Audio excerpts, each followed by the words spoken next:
Clearly, Ram dealers just aren't listening to what the consumers are looking for, a cost-effective vehicle. Instead, with slogans like, "It's a fast truck, it'll do 0 to 60 in 4.6 seconds. Sport trucks literally need to be a staple for us. The new Ram RHO pushes out more horsepower per dollar than all of our competitors. If you're looking at the repositioning of our entire lineup, from the Warlock all the way up to the legendary Cummins, the value proposition has increased significantly. When you look at the window sticker, you'll realize this is not some sort of decoy to get people excited about a truck built out of unobtainium. Off-roading and recreation need to be something that we cherish, get behind, and create a value equation that our customers are going to enjoy. So Ram CEO Tim Kuniskis promises the new 2025 Ram RHO to be the truck that everybody's looking for, with technology that exceeds anything of its competitors. From GM, from Ford, and the Raptor, they're definitely providing a truck that is going to beat all of those other sport trucks combined. It has a luxury level of finishing that everybody's gonna love, everybody will appreciate, but what about the price tag? That's what people have been asking for. Not everybody wants a $100,000 truck. Somebody might be looking for that $40,000 or $50,000 truck that's well decked out. And all these fancy slogans and phrases are all well and good, but if you talk about value proposition, Ram and Dodge clearly don't align with that idea. Now, they are literally trying to push some of their product line, and they do promise to realign some of their base MSRP price tags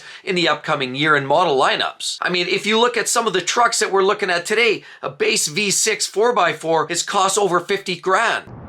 Ram and Stellantis, even Jeep, seem to be leading the truck market crash. I mean, when you look at trucks, we've got trucks lined up for days and more trucks lined up for days here yet. We've got vehicles like this little unit. We have 1500 Hemi e-Torque right there, and there's currently a recall on those, by the way. We have definitely all kinds of different trucks here, Hemi e-Torques there, and we have a whole host of other trucks, some classics, some more basic pickup trucks, and there's no shortage of trucks around. You know, and I've been browsing here a little bit on my phone, looking at for some of the deals, and you know what, even some of the local dealers are cranking prices down. It shows like they're actually starting to make some move. But when I browse some of the lots, I go over the Ford lot, they have less trucks. They have a lot less to choose from in the F-150s.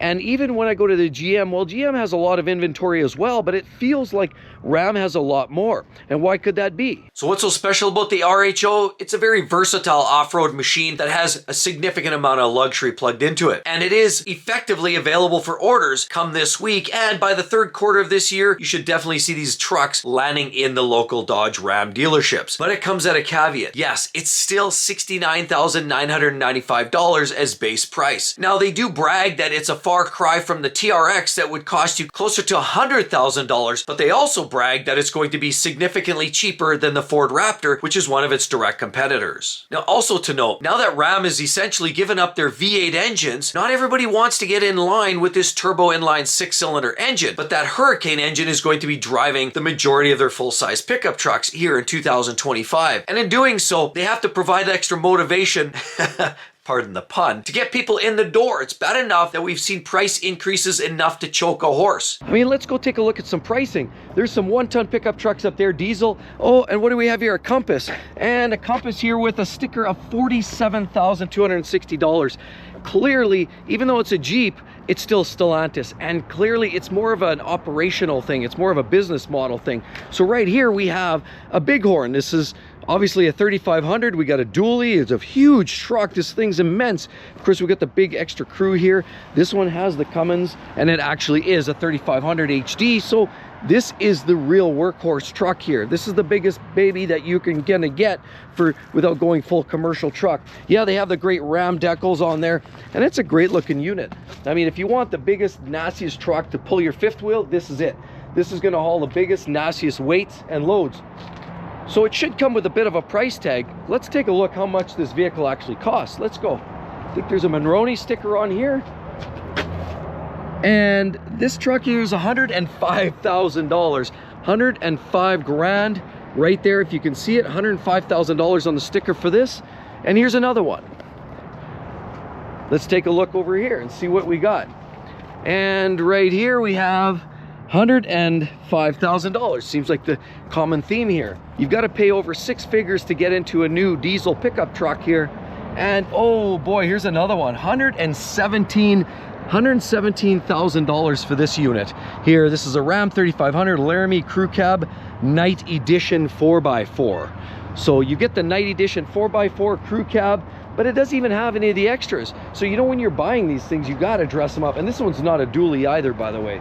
So by the time you put the running boards, you put some extra, you know, you need mats here. There's no doubt about it. You need some kind of mud mats there, mud guards. Otherwise, you're gonna ruin the paint.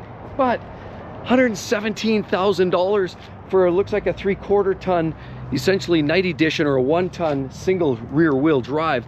And so the theme goes on and on here. We've seen trucks all over the place. We're also seeing lots of Jeeps here too.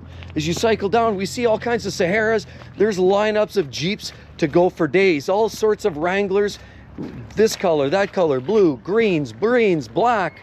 We got silvers. We've got all kinds of Rubicons and the like. There's all sorts of Jeeps around here to pick from. They're not selling. That's the thing. This feels like it's pretty much a crisis. Now, last time I filmed this video, or it was probably a few weeks back, this Jeep was still here, right? And that Jeep was there. So we know these Jeeps are not selling. So it's clearly an indication.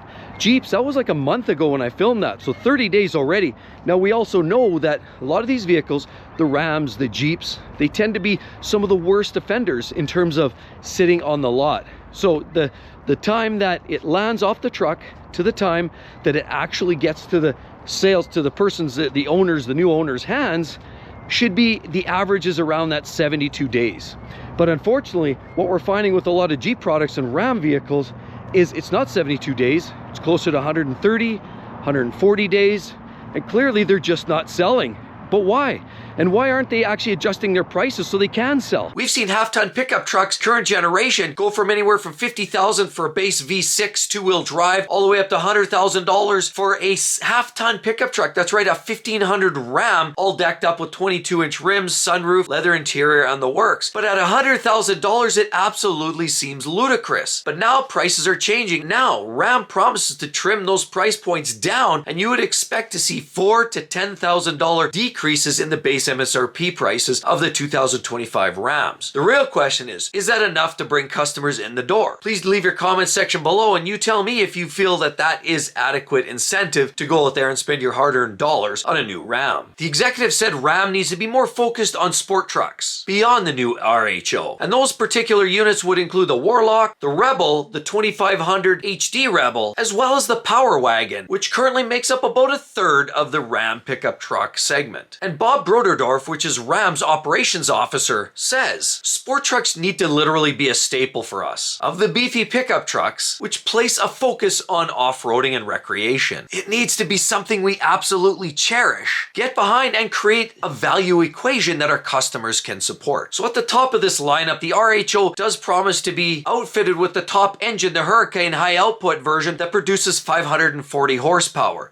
Just what the doctor ordered. How about a 400 horsepower with minimal technology and something we can all afford for, say, $38,000. And Ram has said they're no longer putting in that 702 horsepower V8 engine that you found in the TRX. And so when they talk about value proposition, even though it's lower cost than the TRX, you're getting less truck than the TRX. So is it really that great of a deal? So here's a nice thought. The Ram executives actually took it for a drive and they said that it feels lighter, more potent than one would actually expect due to some of its tweaks and tunes of the air intake and the exhaust tuning. They said it can do 0 to 60 in 4.6, just what we all need. The truck offers an array of driving modes, utilizes changes of damping, wheel travel, big bump tuning that makes it capable of romping through the sand dunes, while still being able to tackle its duties carving through the canyons when you possibly need that function too. So to be quite honest, it sounds like a lot of fun, and we're all having fun talking about this, but where the rubber really hits the road is when we talk about pricing. And we know Ram prices have gone up almost exponentially in the last 3 or 4 years, making almost every one of their trucks cost prohibitive, at least for the very people that typically like to drive pickup trucks. It's middle class, tradespeople, regular consumers, middle class that just enjoys driving a truck to pull their boat to the lake on the weekend, take their load of junk to the dump, and do even small construction duties. That's what trucks were ultimately made for, and a lot of customers are now grasping at the thought that they can't even afford to buy a basic half-ton or 3/4 ton truck that can actually satisfy those needs. Here's an example.